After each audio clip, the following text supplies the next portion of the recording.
मैं फिर से आप लोगों के बीच आ चुका हूँ। अभी 2 दिन मैं एक्चुअली मैं किसी काम में बिजी था, इसलिए वीडियो नहीं डाल पाया। तो अब मैं वीडियो डालने जा रहा हूँ। हमारा जो चैनल है लर्न एसीएस, उस पर हम लोग आज के जो टॉपिक है वो हमारा टॉपिक है पीएल अप्रोप्रिएशन अकाउंट को हम लोग डिस्कस करेंगे। टर्म फर्स्ट इंटर वाले बच्चों के लिए इट इज़ वेरी इंपॉर्टेंट कि ये अकाउंट किसका होता है, कौन बनाता है, एक्सपेंसेस किसके होते हैं, इनकम किसकी होती है, कौन सा प्रॉफिट दिखाया जाता है, डिस्ट्रीब्यूटेबल प्रॉफिट को कैसे करते हैं, ये सारी चीज़ें हम लोग स्टार्ट करेंगे। देन पीएल अप्रोप्रिएशन के बारे में हम लोग अच्छे से डीप से पढ़ेंगे। कई सारे एग्जामिनर प्रैक्टिकल में पूछते हैं, मैं खुद ही बच्चों से प्रैक्टिकल में पूछता हूँ अपने बच्चों से। ठीक है, तो मैंने सोचा कि ये टॉपिक आप लोगों का क्लियर कर दिया जाए, बेस क्लियर कर दिया जाए, इस अकाउंट को अच्छे से आप लोगों को बता दिया जाए। तो अब इस टॉपिक को स्टार्ट करने से पहले मैं कहना चाहूँगा आप लोगों से कि मेरे चैनल को please like share and subscribe ज़रूर कर दीजिए। और अगर बाय द वे किसी को अभी तक जो टॉपिक मैंने डिस्कस किए हैं उसमें किसी को कहीं भी डाउट आ रहा हो, देन कमेंट बॉक्स में आके वो मुझसे डिस्कस कर सकता है। ओके, चलिए स्टार्ट करते हैं। क्लास इंटर, ध्यान दीजिएगा, हम लोग जो अकाउंट पढ़ने जा रहे हैं वो अकाउंट है हमारा पीएल अप्रोप्रिएशन। ये अकाउंट किसका होता है? ये अकाउंट हमारा होता है फर्म का। फर्म इस अकाउंट को बनाती है, पीएल अप्रोप्रिएशन। ठीक है, पीएल अप्रोप्रिएशन अकाउंट कौन बनाता है? फर्म बनाता है। ठीक है, किसके लिए बनाता है? अपने लिए बनाता है, अपने एक्सपेंसेस वगैरह को। अब थोड़ा डीपली देखिएगा, मैं इसको बताने जा रहा हूँ। ठीक है, स्टार्ट करते हैं इसका अकाउंट पीएल अप्रोप्रिएशन का। मैं शॉर्टकट में लिखे दे रहा हूँ, किसी को कोई दिक्कत हो तो पूछ लीजिएगा मुझसे। ठीक है, ओके, चलिए स्टार्ट करता हूँ मैं।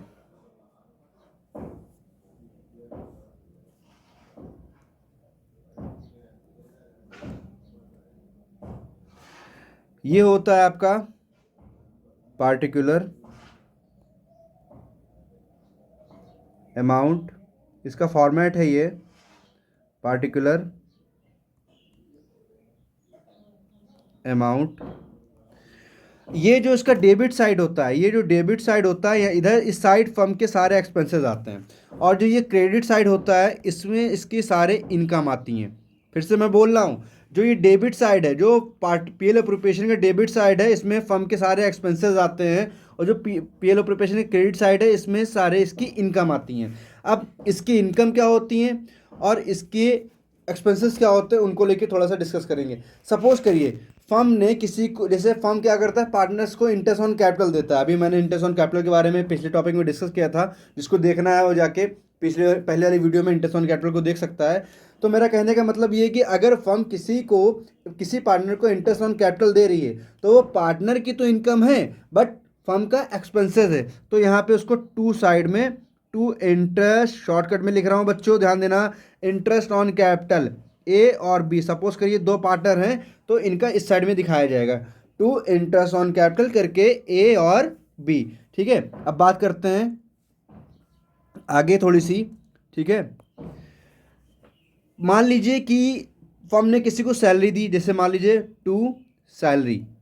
भाई सीधी सी बात है, अगर फर्म सैलरी देगी, फर्म का एक्सपेंसेस होगा और पार्टनर्स की इनकम होगी, ए और बी। ठीक है, ये एक्सपेंसेस होता है। उसके बाद मान लीजिए फर्म क्या करता है, रेंट पे करता है, टू रेंट। अब फर्म ने मान लीजिए कहीं पे गोडाउन ले रखा हुआ है, ठीक है, और इसने क्या कहा है कि फर्म रेंट पे करना है, तो ये फर्म का एक्सपेंसेस है। बात समझ में आ रही है बच्चा?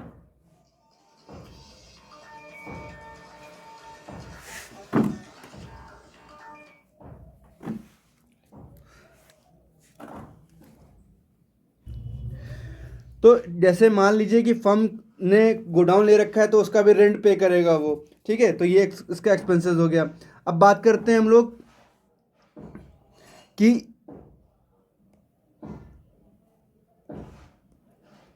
मान लीजिए फर्म ने बैंक से लोन ले रखा हुआ है।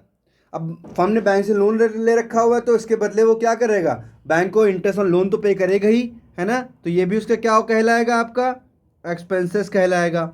ठीक है, अगर मान लीजिए कोई फर्म किसी को कमीशन दे रही है, किसी को क्या मतलब पार्टनर को कमीशन दे रही है, ये भी इसके एक्सपेंसेस है। या फर्म किसी को कोई स्कूल है वहाँ पे डोनेशन वगैरह दे रही है, ये भी इसके एक्सपेंसेस है। ठीक है, या मान लीजिए कोई रिज़र्व है, ठीक है, तो 2 मान लीजिए कोई रिजर्व क्रिएट कर रही है एवरी ईयर, तो ये एक तरीके से ये भी एक्सपेंसेस है। तो कहने का मतलब है फर्म के पास से जो चीज़ें जा रही हैं, पैसे में जा रहे हैं, कैश उनके पास से जो आउटफ्लो हो रहा है, मान लीजिए इंटरेस्ट ऑन कैपिटल है, सैलरी है, कमीशन है, रेंट है, इंटरेस्ट ऑन लोन है, डोनेशन है, रिजर्व है, ये सारी चीज़ें फर्म की एक्सपेंसेस होती हैं, जो कि वो अपने पीएल एप्रोप्रिएशन के 2 साइड में दिखाता है। ठीक है, अब हम लोग बात करते हैं इसके इनकम की। ध्यान दीजिएगा क्लास, ओके, बहुत अच्छे से समझिएगा। अब हम लोगों ने पिछली बार पढ़ा था फाइनल अकाउंट, फाइनेंशियल स्टेटमेंट, है ना, फाइनल स्टेटमेंट पढ़ा था। वहाँ पे लोग बना रहे थे ट्रेडिंग अकाउंट। क्या बना रहे थे बच्चा? ट्रेडिंग अकाउंट बना रहे थे। ट्रेडिंग अकाउंट में क्या निकलता है? ग्रॉस प्रॉफिट निकलता है। ग्रॉस प्रॉफिट निकलने के बाद प्रॉफिट एंड लॉस अकाउंट बनाते हैं, वहाँ पे क्या निकलता है? नेट प्रॉफिट निकलता है। फिर उस नेट प्रॉफिट को मैं 11th वाले बच्चों की जो बेस पढ़ के आए उनके बारे में बात कर रहा हूँ मैं, फिर से सुनिएगा। फाइनल स्टेटमेंट पढ़ा हम लोगों ने। फाइनल स्टेटमेंट में क्या होता है?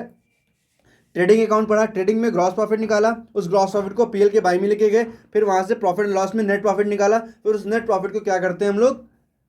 कैपिटल, बैलेंस शीट की कैपिटल में ऐड कर देते, ये करते थे। लेकिन यहाँ पे ये सीन है, मैं आपको बहुत अच्छे से बताना चाहूँगा कि जब ग्रॉस प्रॉफिट निकालते हैं और जब नेट प्रॉफिट निकालते हैं, तो ग्रॉस प्रॉफिट को प्रॉफिट एंड लॉस के हम लोग कहाँ पे रख देते हैं? बाई में रख देते हैं।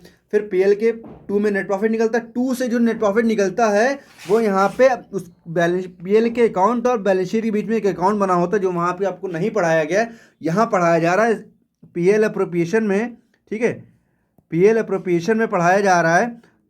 ठीक है, यानी कि बाई नेट प्रॉफिट, जो वहाँ पे नेट प्रॉफिट निकलेगा प्रॉफिट लॉस अकाउंट में, वो इसमें बाई में दिखाना है। और ये बाई आपको निकालने की ज़रूरत नहीं है बेटा, ये क्या होगा? आपको इन दी क्वेश्चन में गिवन होगा, ये नेट प्रॉफिट आपको क्वेश्चन में गिवन होगा, वहाँ से उठा के बाई में रख देना है। बात समझ में आई? ठीक है, अब थोड़ा सा आगे बढ़ते हैं। अब सपोज करिए फर्म ने क्या किया हुआ है? फर्म ने क्या किया? ड्राइंग दी हुई है पार्टनर्स को, ए और बी को। ए को ड्राइंग दी 10,000 रुपये, बी की। अब इसके बदले जब वो ड्राइंग देगा तो उसके बदले वो इंटरेस्ट ऑन ड्राइंग भी तो लेगा। ठीक है, तो हम पार्टनर्स जब फर्म को इंटरेस्ट ऑन ड्राइंग पे करेंगे तो क्या कहलाएगा? By IOD। बेटा मैं शॉर्टकट में लिख रहा हूँ, ध्यान दीजिएगा। By IOD, interest on drawing, ये फर्म की इनकम होती है। ये क्या होती है? फर्म की इनकम होती है। यानी कि इंटरेस्ट ऑन ड्राइंग जो होती है वो फर्म की इनकम होती है। पार्टनर्स पे करते हैं फर्म को, और जितने एक्सपेंसेस होते हैं वो फर्म पे करती है पार्टनर्स को। यानी कि पीएल एप्रोप्रिएशन में पार्टनर्स की जो इनकम होगी वो फर्म का एक्सपेंसेस होगा, और जो पार्टनर के एक्सपेंसेस होंगे वो फर्म की इनकम होंगी। बात समझ में आई? अब थोड़ा सा आगे बढ़ते हैं। जैसे कि अभी तक हम लोग पढ़ते चले आए हैं कि जैसे ही मान लीजिए आप, अब अगर हमारा इनकम वाला पार्ट बड़ा है तो हमारा यहाँ पे क्या निकल के आएगा? क्या निकल के आ जाएगा? तो मान लीजिए इनकम ज़्यादा होगी, एक्सपेंसेस कम, तो क्या निकल के आएगा? प्रॉफिट निकल के आएगा। मेरी बात फिर समझिए, अगर ये वाला पार्ट ज़्यादा है, ठीक है, तो क्या निकल के आएगा? प्रॉफिट निकल के आएगा। सपोज एक्सपेंसेस वाला पार्ट ज़्यादा है, अगर ये वाला पार्ट ज़्यादा है तो उधर क्या निकल के आएगा? बाई लॉस निकल के आएगा। बात समझ में आई बच्चों? कोई डाउट हो तो आप हमसे इसमें पूछ सकते हैं। ठीक है, PL appropriation, profit and loss appropriation को मैंने आज आप लोगों से डिस्कस किया है। इसको हिंदी में बोलते हैं लाभ हानि नियोजन खाता। जो चीज़ें ट्रेडिंग में फाइनल ये प्रॉफिट एंड लॉस अकाउंट में डिस्कस करने से रह गई थी, वो हम लोग जैसे पार्टनर्स का interest on capital, interest on drawing है, सैलरी है, ये जो चीज़ें हैं फर्म की, हम लोग यहाँ पे आके प्रॉफिट एंड लॉस एप्रोप्रिएशन में डिस्कस करते हैं। कोई डाउट हो तो मुझसे कमेंट बॉक्स में प्लीज़ डिस्कस करिए, और मेरे चैनल को लाइक, सब्सक्राइब, शेयर ज़रूर करें। इस टॉपिक को अच्छे से देख लीजिएगा, इंटर वालों के लिए, जो इंटर स्टार्ट कर रहे हैं उनके लिए बहुत ज़्यादा हेल्पफुल होगा। चलिए मिलते हैं अपने नेक्स्ट टॉपिक में। Thank you.